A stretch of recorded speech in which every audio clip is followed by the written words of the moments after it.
I'm Josh Evans, and I love to help businesses build the right culture within their organizations so they can be more profitable. Do you want more engaged employees? Do you want your company to be more productive? Well, I'm going to show you how to do that. And I'm going to share with you the tools that I've used with hundreds of companies varying in size from 60,000 person conglomerates down to 5-person teams. So get ready and join me so we can build the right culture for your business. Hi, I'm Josh Evans and welcome back to my show. I'm so excited to have you here. And I realize it's been a long time since I told you why I love focusing on company culture. Here it is. Company culture, it's a phenomenal thing because it helps make businesses more profitable and it helps them be more productive. I get it, right? It helps lower turnover. I understand. Those are the things that I have to say when I'm making a business case to one of my clients about why it's important for them to focus on company culture. Let me give you the background. The reason, right? And the way in the back, behind the curtain, the reason that I love to help organizations focus on company culture, here it is. It's because every single human being deserves to have meaning, fulfillment, and happiness in the work that they do. Everybody. I don't care what your job is. You deserve to be fulfilled in it. You deserve to be happy. That's it. And that's the only way I can ensure that organizations will help their team get there is if I help them focus on company culture.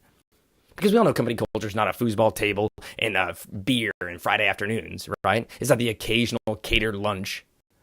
That's not what culture is, right? Culture is so much deeper. It's all about the emotional experience that your employees have walking through the door. How do they feel, right? Is it camaraderie? Is it exciting? Did they derive joy from the day-to-day? All right, look, not everybody's going to be excited about sending out emails. Not everybody's going to be excited about cold calling or fixing IT problems. But if we feel like we're part of a team and we feel like we're all pulling in the same direction and we all have the same aspiration, not just goal, okay, but the same aspiration, it allows us to look past a lot of the nuances and really realize that what we're doing does have meaning. And that's where the rubber meets the road.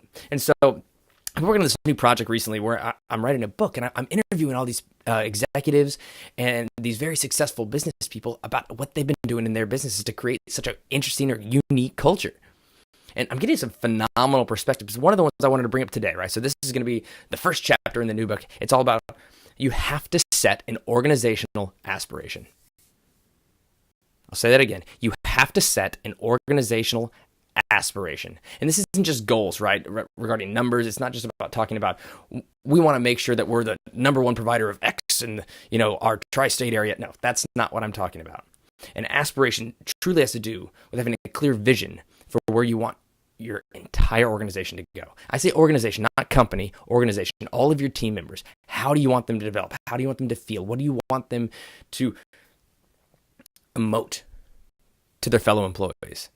I know it seems grandiose, it seems a bit touchy-feely, but I think we need to put an emphasis on the emotions associated with our business.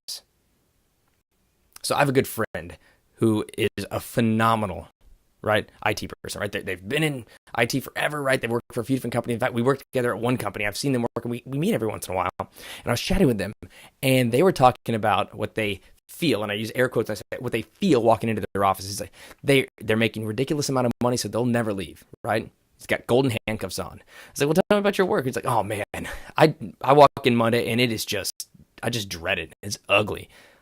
I was like, ugly. He's calling his business ugly, right? The company he works for that signs his checks, he's calling them ugly.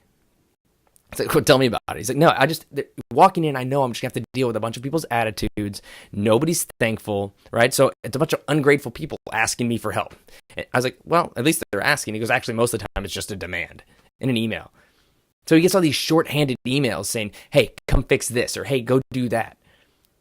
He doesn't feel like he's part of the team, right? He feels like he's everybody's butler, right? Their IT butler to run around and fix people's problems. They're not thankful for him. He doesn't feel valued, right? And yes, he feels paid well, right?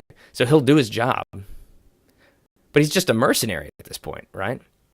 Their organization has no common aspiration. He's like, well, what's your organization trying to accomplish? He's like, I don't know. I was like, you don't? He's like, well, I don't really care, to be honest with you. He doesn't care. So here's the thing. If somebody else ever comes along and they go, here's a little bit more money, my buddy Tom's going to leave. Ooh, I just said his name. I hope he's not listening. Sorry, Tom. Look, Tom goes into work. He does the bare minimum. He gets his money. he leaves. This organization is not going to be phenomenal. I know it, right? They're paying him a lot of money. Cool. But your organization is never going to be extraordinary because you're not people don't care about that work. I guarantee the people that are demanding stuff of him and being ungrateful, they also have that sense of anxiety and dread.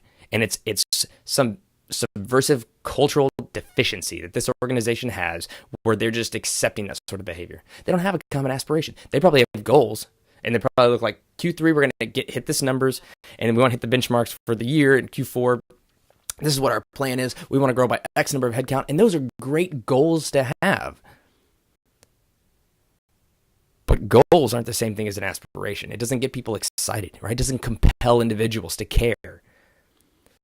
So once again, what do your employees feel when they walk into your office? Because that's important to think about. I know this is a short one today, but I wanted to just share that with you. And so look, if you want to reach out, I'd love to chat with you. Maybe shoot me an email. I'll bring up a question on the air if it's a good one. I've had any great ones recently. But shoot me an email, info@joshuamevans.com, or check me out on social media @enthusiasticu. I hope y'all are having an awesome day.